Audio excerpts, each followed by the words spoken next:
Olá, boa tarde a todas e a todos. Eu me chamo Carlos Eduardo Henning, eu sou antropólogo, sou professor e pesquisador da UFG, do núcleo chamado Sertão, nosso núcleo de ensino, extensão e pesquisa em gênero e sexualidade, aqui da UFG. E eu venho pesquisando curso da vida, envelhecimento, gênero e sexualidade desde o final da minha graduação, então há mais de 15 anos eu venho pesquisando essas temáticas. A minha tese foi diretamente sobre essa questão, trabalhando com a análise de envelhecimento e sexualidade de homens com práticas sexuais homoeróticas na meia-idade e na velhice. E atualmente eu tenho pesquisado o nascimento de um novo campo, né, de discursos e práticas chamado gerontologia LGBT, que é um campo que tem analisado questões relacionadas à diversidade sexual e de gênero e que já tem 50 anos de percurso nos Estados Unidos. Bom, a minha fala de hoje, ela se intitula Covid-19, Velhices e Diversidade Sexual e de Gênero, como está constando aqui embaixo, né? E eu queria primeiramente agradecer muito a toda a equipe do PAGU, que é um núcleo muito importante da minha própria formação. No meu doutorado, eu tive interlocução bastante intensa com as colegas e as amigas do PAGU, e agradecer sobretudo a Regina Facchini, a Carolina Parreiras e todas as pessoas diretamente envolvidas no momento Covid aqui, né? É uma iniciativa muito bacana. Bom, a fala de hoje, ela é uma fala dedicada, na verdade, né? Eu dedico essa fala a um conjunto de pessoas que estão sendo diretamente afetadas pelo momento que a gente vive agora, né? Da pandemia da Covid-19. Então, eu dedico essa fala para o Flávio Migliaccio, para Miss Biá, para George Floyd, para João Miguel e as dezenas de milhares que partiram e que ainda partem. Bom, eu preparei um texto para poder não me perder muito aqui na minha fala, então eu vou tentar fazer uma leitura fluida aqui e enfim, para tentar garantir a concisão. Bom, escrever e falar sobre o que tem ocorrido tem sido muito difícil. Respirar também. Tudo se passa como se fosse preciso e até mesmo esperado deixar morrer a quem se supõe estar mais próximo, de todo modo, da morte. A pandemia da Covid-19 tem gerado e mobilizado uma profusão de concepções, discursos e práticas conflitantes sobre a velhice. O caráter variável, complexo e dinâmico desse momento da vida foi apontado em muitas obras, mas a pandemia tem trazido à arena pública concepções limitadas, às vezes ultrapassadas, e sobretudo problemáticas sobre a velhice. Temos acompanhado memes sobre velhos trancafiados, pulando o muro de casa, desafiando a exigência de isolamento social, retratados de modo infantil, irracível, estereotípico, ridicularizante, e essas imagens, esses memes, circulam aos montes. Tal fluxo de imagens, em muitos casos, reatualiza noções de pessoas velhas como sem autonomia, subjugadas, com capacidade de agência, racionalidade e bom senso questionadas. Como se não bastasse, vários discursos governamentais têm banalizado a ideia de idosos como um fardo social, produzindo a percepção preconceituosa e perigosa de que vidas velhas seriam dispensáveis, pouco relevantes, indignas da proteção coletiva e do Estado. Esse conjunto de questões, além de meramente sinalizar alterações discursivas, tem criado uma arena permissiva para sérias e cruéis práticas de violação de direitos humanos de pessoas idosas. No contexto pandêmico, velhas e velhos se tornaram extraordinariamente vulneráveis. Velhice e vulnerabilidade, entretanto, não são referentes estáveis, monolíticos, homogêneos. Pessoas velhas que são pobres, periféricas, negras, indígenas, LGBTI, com deficiências, com doenças e condições de saúde pré-existentes, moradores de regiões rurais e sem acesso regular a serviços de saúde, têm sido atingidas com particular força. A pandemia se tornou um sítio de intensificação de diferenças e de desigualdades estruturais no Brasil.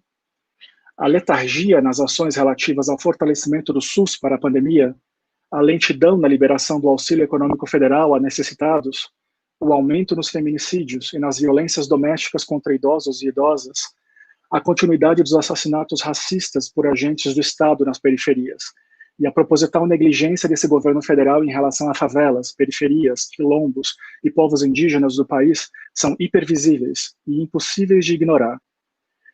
Tais posturas estabelecem práticas de governo que Achille Mbembe poderia considerar como uma necropolítica brasileira, tendo em mente o poder e a capacidade de decidir quem pode viver e quem deve morrer.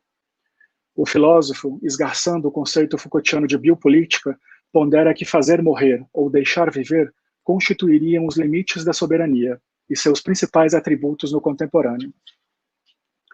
Nesse sentido, a soberania consistiria justamente em exercer um controle sobre a mortalidade como revelação e manifestação em si do poder, produzindo, entre outras questões, o assassinato do inimigo como objetivo primeiro e absoluto. Deixemos agir o vírus, pois boa parte dos nossos problemas simplesmente desaparecerá. Parece ser o lema dos admiradores de Goebbels e Mussolini por esses lados dos trópicos. A vulnerabilidade de velhas e velhos em nosso país já seria algo de cortar o coração se considerássemos somente o risco de contaminação com o vírus em si. Mas tais formas cruéis de administração necropolítica criam abertamente práticas de saúde eugenistas.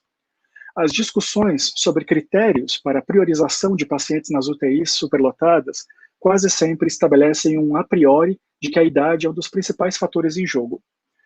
Torna-se um dado inquestionável que os mais jovens deverão ser priorizados quanto a leitos e respiradores em caso de lotação ou falta de equipamentos disponíveis para todos. E é raro encontrar questionamentos críticos na arena pública do tipo: quem estabeleceu esses critérios? Quais são as suas bases? Quais são os seus efeitos? Como chegamos a esse tipo de concepções tão absolutamente gerontofóbicas? Em um contexto pandêmico, a Constituição Federal de 1988, a Política Nacional do Idoso e o Estatuto da Pessoa Idosa, os quais regulamentam os direitos das pessoas na velhice e proíbem a discriminação por idade, se tornam repentinamente sem efeitos, suspensos, negociáveis. A combinação de ausência de planejamento e preparação sérios, consequentes e prévios à chegada da pandemia, um negacionismo extremo quanto aos conhecimentos epidemiológicos disponíveis, a dicotomização neoliberal, saúde versus economia, com preeminência óbvia da última, unidas à reafirmação da velhice como uma espécie de antessala da morte, ignorando direitos humanos fundamentais, o aumento da longevidade e os novos significados desse momento da vida, constroem um momento extraordinário de laissez-faire, laissez-passer necropolítico, digno de condenação no Tribunal de Haia. Bolsonaro, aliás, já foi denunciado nesse Tribunal Internacional por crimes contra a humanidade ao estimular o fim do isolamento social a qualquer custo. O presidente e sua equipe têm continuamente sinalizado para o fato de que a responsabilidade sobre o cuidado das pessoas idosas seria das famílias, e, em última instância, do próprio indivíduo velho. Ao defender a reabertura do comércio, Bolsonaro afirmou que apenas os idosos deveriam respeitar os protocolos de distanciamento, ou seja, o isolamento vertical, visto como ineficaz e equivocado, de acordo com epidemiologistas e a OMS, e que, abre aspas, cada família tem que cuidar dos mais idosos, não pode deixar na conta do Estado. Cada família tem que botar o vovô e a vovó lá no canto e é isso. Evitar o contato com eles a menos de 2 metros. E o resto tem que trabalhar, fecha aspas. Esse tipo de declaração, além de mobilizar uma ideia antiquada e conservadora de velhice, o vovô e a vovó, tutelados, ontologicamente coisificados, postos em um canto como parte da mobília da família, se baseia e propaga concepções neoliberais de desresponsabilização absoluta do Estado pela gestão do bem-estar e da saúde da população. Para tanto, o presidente atualmente com 65 anos de idade, com um histórico de atleta, que obviamente não se concebe como idoso, privatiza em seu discurso a gestão da saúde e bem-estar social de pessoas velhas na pandemia, passando-as para a família ou mesmo para o indivíduo.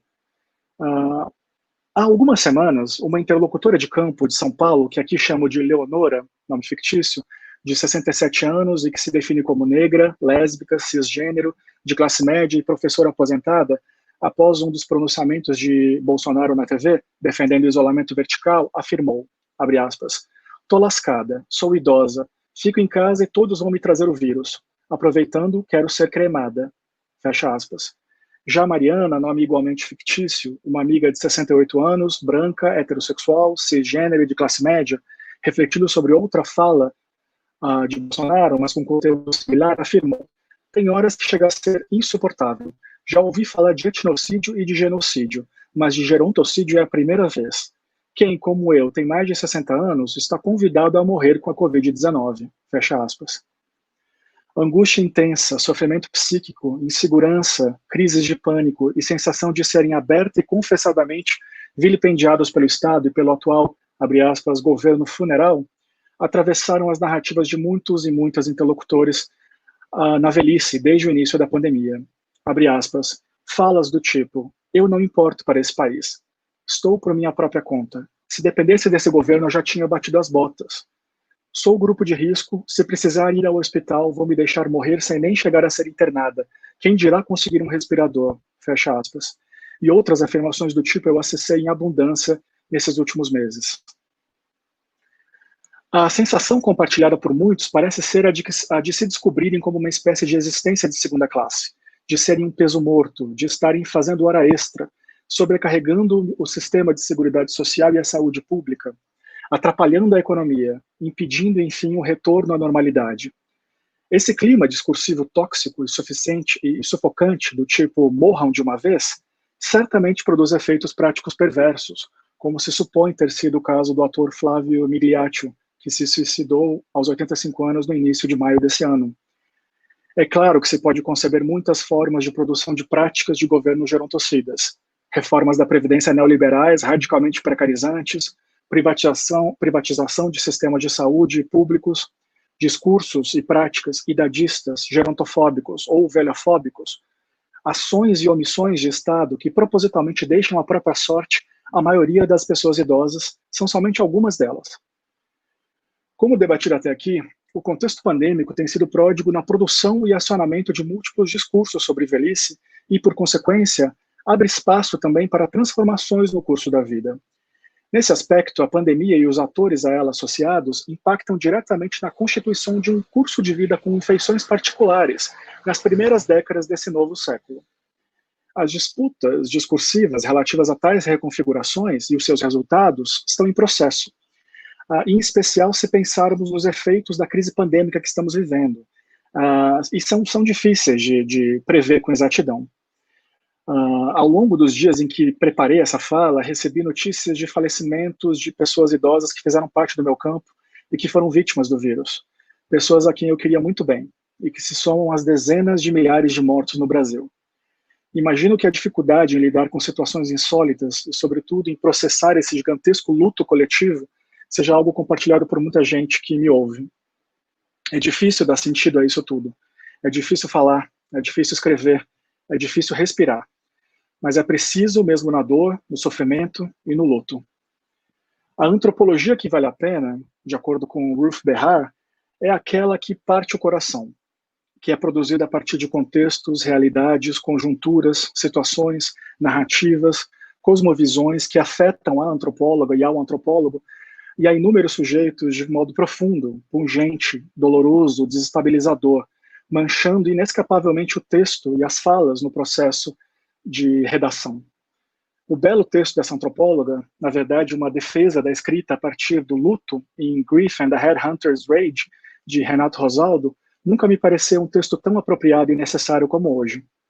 A meu ver, é impossível escrever e falar o que quer que seja nos dias atuais, seja na antropologia ou além, sem o fazer a partir de um coração de variadas maneiras partido, roto, enlutado, raivoso, indignado, indócil, insubmisso, revoltoso, subversivo e de algum lugar de resistência frente aos múltiplos status quo que ainda nos sufocam.